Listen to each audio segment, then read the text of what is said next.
hadleen isa wada kalaameen ana og iyo dhuumanin muxuu u dhuumanayo gurigiisa kama soo guriga uu hadda garaabada lagu gado uu ku dhuumanayo ma ka soo dagaya hata ani guriga uma galaayo laakiin asaga ani banaanka waan ka helaa nin raga ah dhegeyso firi ani reerkan ku dhashay uu yaqaana aqoon buu leeyahay inaad aqoon buu leeyahay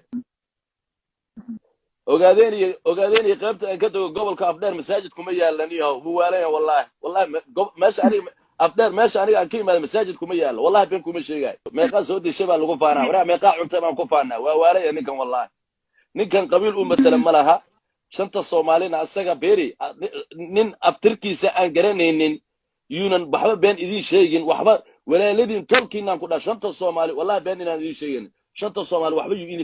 yu kala qadqaadan xaas gabadhu caayay xaaskaygi waa nin ragaan ahay ifahan waxaan ku dhahay dhageyso